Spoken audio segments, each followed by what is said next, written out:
Hi, welcome to Sherin's kitchen. இன்றைக்கி நம்ம கிச்சனில் பண்ண போகிறது ஒரு குழம்பு ரெசிபி தான். நம்ம இன்றைக்கி பண்ண போகிற குழம்புக்கு பார்த்திங்கன்னா அதிக மசாலாவே தேவைப்படாத ஒரு குழம்புனே சொல்லலாம். வெறும் மிளகாத்தூள், மல்லித்தூள், மஞ்சள் தூள் இந்த 3 மசாலா மட்டுமே வச்சு தான் இன்றைக்கி நம்ம பண்ண போகிறோம். அதுவும் கொண்டக்கடலை குழம்பு பண்ண போகிறோம். ரொம்ப டேஸ்டியாக இருக்கக்கூடியது, அதே சமயம் ரொம்ப சுலபமாகவும் செய்யக்கூடிய குழம்பு. அது வீட்டில் இந்த தனியாக தங்கி வேலை பார்க்குறவங்க, படிக்கிற பசங்க இந்த மாதிரிலாம் தனியாக தங்கி சமைச்சு சாப்பிடுவாங்க இல்லையா, அவங்களாம் ரொம்ப ஈஸியாக செய்கிற மாதிரி ஒரு ஈஸியான ஒரு மெத்தடில் செய்யக்கூடிய குழம்பு. வாங்க அது எப்படி பண்ணலாம் அப்படிங்கிறத பார்க்கலாம். 100 கிராம் கொண்டக்கடலையை 8 மணி நேரமாக ஊற வச்சு எடுத்திருக்கேன். அது குக்கரில் சேர்த்துக்கலாம். இப்போ தண்ணி சேர்த்துக்கலாம். பயர் முங்குற அளவுக்கு தண்ணி சேர்த்துட்டு தேவையான அளவுக்கு உப்பு, அவ்வளோதான். இப்போ மூடி போட்டுடலாம். நல்லா பயர் முங்குற அளவுக்கு தண்ணி ஊற்றிக்கணும், அப்போ தான் நல்லா வேகும்.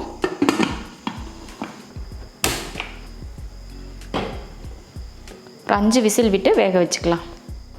குழம்பு தாளிக்கிறதுக்கு ஸ்டவ் ஆன் பண்ணி கடாய் வச்சுருக்கேன். இப்போ எண்ணெய் ஊற்றிக்கலாம். எண்ணெய் காஞ்சதுமே கொஞ்சமாக வெந்தயம் பொரிஞ்சதுமே கொஞ்சம் கடுகு உளுந்து, அடுத்து கருவேப்பிலை சேர்த்துடலாம். 100 கிராம் அளவுக்கு சின்ன வெங்காயம்,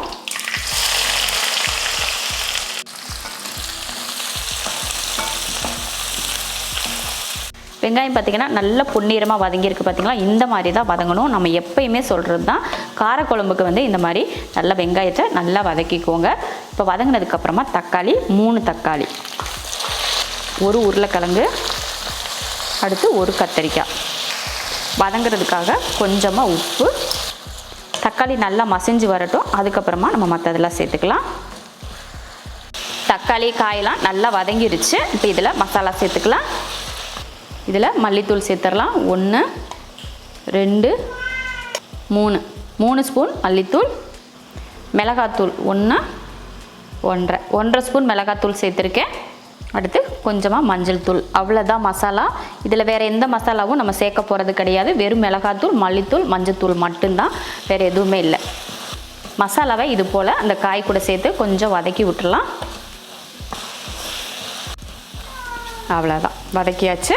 இப்போ பார்த்திங்கன்னா நம்ம முதல்ல வேக வச்சோம் இல்லையா கொண்டக்கடலை, அது பார்த்திங்கன்னா நல்லா வெந்து வந்திருக்கு. இப்போ இதை நம்ம மசாலாவில் சேர்த்துடலாம். கொண்டக்கடலை வேக வச்ச தண்ணியோடையே சேர்த்துக்கணும்.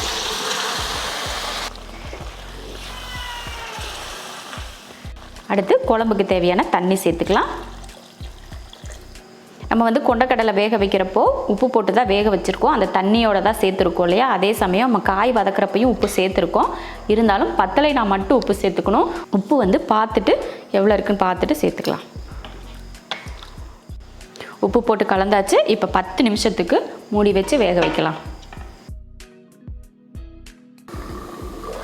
குழம்பு வேக வச்சு 10 நிமிஷம் கிட்ட ஆயிடுச்சு. பாருங்கள், சூப்பரான ஒரு குழம்பு ரெடி ஆயிடுச்சு. மசால் ரொம்ப கம்மியாக, அதாவது மிளகாத்தூள், மல்லித்தூள், அப்புறம் மஞ்சத்தூள் 3 மசாலா போட்டு ரொம்ப ருசியான ஒரு குழம்பு ரெடி பண்ணிட்டோம். இது சாதத்தில் ஊற்றி சாப்பிட்றதுக்கு பார்த்திங்கன்னா ரொம்ப நல்லாயிருக்கும். ரொம்ப சூப்பராக இருக்கும். இது சாதத்தில் ஊற்றி சாப்பிட்டா எவ்வளோ சாப்பாடு சாப்பிட்றோம் அப்படின்றது நமக்கே தெரியாது. அந்தளவுக்கு ரொம்ப டேஸ்ட் ரொம்ப நல்லாயிருக்கும். அதே சமயம் பார்த்திங்கன்னா ரொம்ப ஈஸியான ஒரு குழம்பும் கூட. ஏன்னா மசாலா நமக்கு இதுக்கு அதிகமாக தேவைப்படல, கம்மியான மசாலா தான் சேர்த்துருக்கோம். அவ்வளோதான், அருமையான ஒரு குழம்பு ரெடி ஆயிடுச்சு. அதுவும் ஈஸியான முறையில் டேஸ்டியான ஒரு குழம்பு ரெடி பண்ணிட்டோம். இப்போ அடுப்பு ஆஃப் பண்ணியாச்சு.